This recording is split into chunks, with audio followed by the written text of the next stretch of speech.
GT isn't canon. Dragon Ball GT isn't canon. It doesn't matter because Dragon Ball GT is not canon. These terms are comments that I get literally every single day. If I got a quarter for every comment I have received stating this, I could retire from YouTube right now and not have to worry for the rest of my life. You run a debate regarding characters from GT against Super, they'll bring up GT isn't canon as a part of their argument. I make a video about Dragon Ball GT. GT isn't canon. This was the most frustrating term for a while, and now I think it's just truly stupid. I have truly come to think that the only most dense and most dumb people in our fandom stick to this argument. If this one is you, sorry, not sorry. Get your shit together. It doesn't matter if GT is canon or not. It exists. It is even directly stated and referred by Toriyama as a side story. Therefore, it exists. It is as if there is some revisionist history going on here. There is such a negative stigma towards GT, some for good reasons and some for bad reasons. Before I get further, I want to say why GT isn't canon is a terrible argument for versus battles, and even for just making a goddamn video on the goddamn show. Just because something isn't canon doesn't mean it doesn't exist. It just doesn't mean it is a part of the show anymore. I own all 64 episodes of Dragon Ball GT. It exists. I have them in my hand right now. Here is video of a Super Saiyan 4 Goku. Here's video of Super Saiyan 4 Gogeta. Super Saiyan 4 Goku is a thing. Super Saiyan 4 Gogeta is a thing. Get used to it. Deal with it. Goku absorbing the Dragon Balls is a thing. And yes, unfortunately, the Para brothers are a thing as well. Bone Para! Bone Para!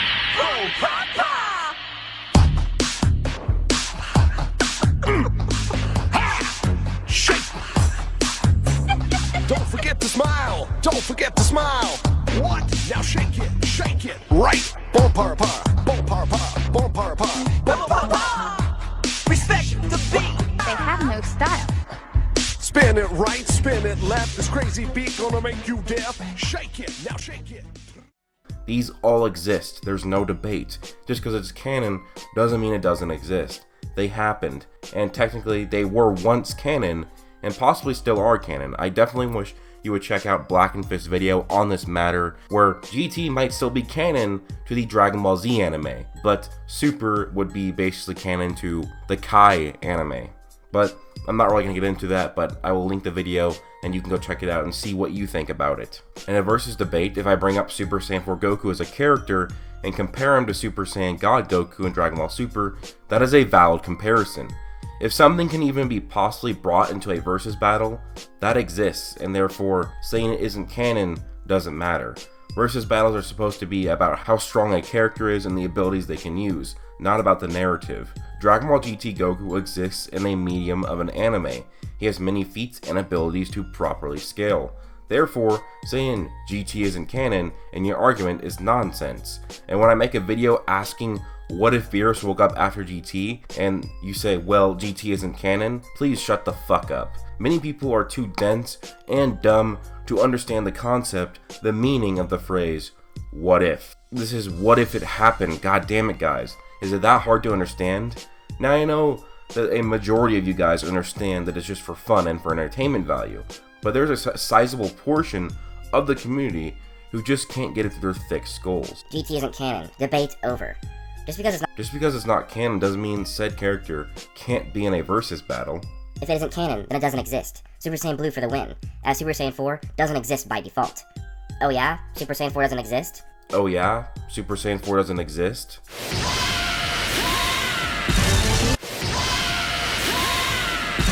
There are many reasons why GT is the worst in the eyes of the fandom. There is a negative stigma attached to it because of Toriyama's lack of involvement. He did have the influence though on the first saga, which is arguably the worst one anyways, and his influence on the sequential sagas waned heavily. Also, if you want to increase perspective on Dragon Ball GT, I highly suggest that you watch Geekdom 101's video on the subject, which is a very well presented documentary on it.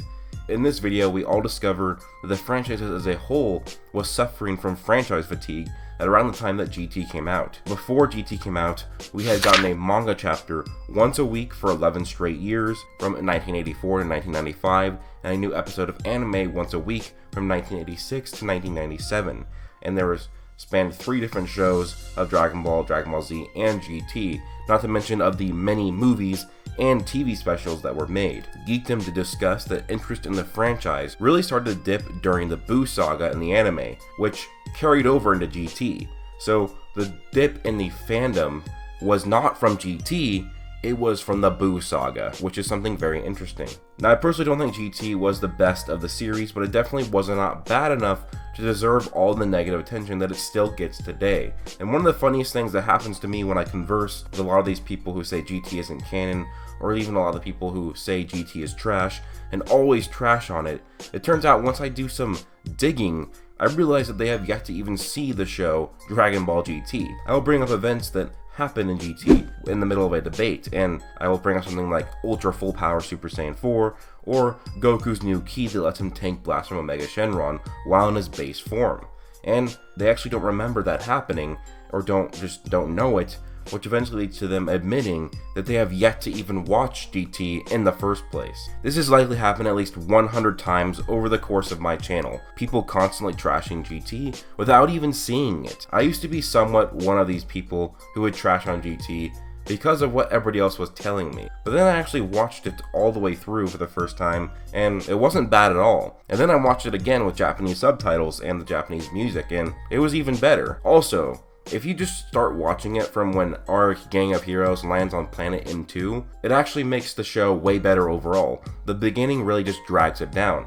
In fact, I find the show quite comparable to Super, and maybe even better if you just compare it from the starting point of M2 to the end. I mean, it's a pretty good show. Anyways, I've spoken previously about revisionist history when it comes to GT, and that is, since it came out a while ago, people are trying to come out and change what the actual landscape of the show and its success and how the fandom actually viewed it. People seem to think that GT had terrible ratings and reviews, when that couldn't be further from the truth. While it wasn't as successful as Dragon Ball Z or Dragon Ball, it was still one of the most popular anime at the time. This type of revisionist history really reminded me of the Star Wars prequels. For some reason in the past few years, it is suddenly cool to hate on the Star Wars prequels. The prequels were not very successful apparently, and I'm telling you guys, that actually is not further from the case. And I actually found this thread which brings to light a lot of information of that being bullshit. The prequels are not strongly disliked, and this is from Darth Sterling, and I'm going to link this thread in the description if you want to check it out. So I'm not going to go over the entire thing, I'm just going to go over parts of it. With the release of The Force Awakens, the history of the prequel trilogy is being subjected to another bout of historical revisionism, and so I wanted to create a thread to address the topic. Myth: the prequel trilogy is hated or strongly disliked by the general public today. Reality: the idea that the prequel trilogy was/is a complete failure is a narrative perpetuated by the media geek internet complex. Websites like Screen Rant and CinemaBlend, for instance, and without a doubt, most people who write for those sites believe that the prequel trilogy was a failure. However, by any metric I can find, it seems to be the case that The Phantom Menace and Attack of the Clones are considered by the general public to be average to okay films, with IMDb scores of 6.5 for The Phantom Menace and 6.7s for Attack of the Clones, similar to the scores of Captain America of 6.8 and Wolverine of 6.7. Furthermore, Revenge of the Sith falls somewhere between a very good and great, but falls short of outstanding, as Revenge of the Sith has an IMDb score of 7.7. Compared with Revenge of the Sith, only 3 out of 30 plus Marvel films have scores higher by any significance at all. You got Guardians of the Galaxy 8.1, Avengers 8.1, X-Men, Days of Future Past 8.0, and only 1 out of 25 James Bond films has a higher score by any significance at all than Revenge of the Sith, which is Casino Royale with an 8.0. So this is a bit dated of early 2016, so it's not going to have all of the movies of Marvel or James Bond on here, but it is an interesting thing to see of, yeah, this is kind of bullshit. Now, truly hated films have score like these: Batman and Robin 3.7, Superman 4 3.7, Fantastic Four 4.3, and Battlefield Earth 2.4. Very bad films have scores like a Green Lantern 5.6, Fantastic Four 5.6, Godzilla 5.3, and After Earth 4.9. And even in a very big famous magazine, when they ranked the greatest films of all time, just think of how many movies there were. Well, Revenge of the Sith was ranked 224th, Return of the Jedi was 120th, A New Hope was 6th, and The Empire Strikes Back was 1st. So Revenge of the Sith ranking 224 is pretty high. Now here's another myth that he found within the fandom. The average opinion of each prequel film is inferior to those of the original trilogy films. Reality is, by the best measures at our disposal, it does seem that 2 of the 3 prequel trilogy films are considered inferior to the original trilogy film. At the same time, Revenge of the Sith is considered on par or superior to every original trilogy film except The Empire Strikes Back. StarWars.com conducted a poll that asked Star Wars fans to select their favorite Star Wars film. With more than 70,000 respondents, these were the results for favorite Star Wars films. The Empire Strikes Back at 42%, and at second place, the Revenge of the Sith at 21%. There's also another poll that had a lot of votes, and that got The Empire Strikes Back at 44%, Revenge of the Sith at 21% yet again. So Revenge of the Sith, according to these 2 polls in the fandom, it's 21%, which is second place, which is pretty high for a prequel film that is supposedly terrible. Now there's another myth here. The Phantom Menace was met with a lukewarm or negative reception by the general public initially after its release, and well, the reality is that no. The Phantom Menace did receive mixed reviews by critics, but this has a very strong positive response by the general public. So this is a Gallup poll of what people thought, and overall 5% of viewers of the Phantom Menace thought it was one of the greatest films of all time. 38% thought it was outstanding, 36% thought it was good, 17% thought it was fair, and only 4% thought it was poor.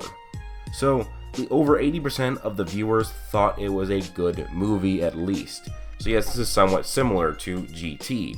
GT, while yes, it is not as good as Dragon Ball Z or Dragon Ball, it's not as bad as people wanted to make it out to be. I want to again give another shout out to John Sterling, who did make this thread. It will be linked in the description if you want to read through it fully through yourself. I did not read through the entire thread, so make sure to do that.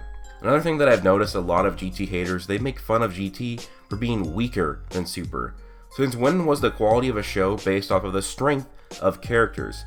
My Hero Academia shits all over Dragon Ball Super, but even Prime All Might would get one shot by Yamcha. Sure, if you like anime or shows based off of character strength and feats, that's your preference, but in my opinion, that's just a boring way to enjoy the medium. If it's a good story, with good concepts and good characters, I'll like it. Strength is one of not even the top 10 things of what I want in a show.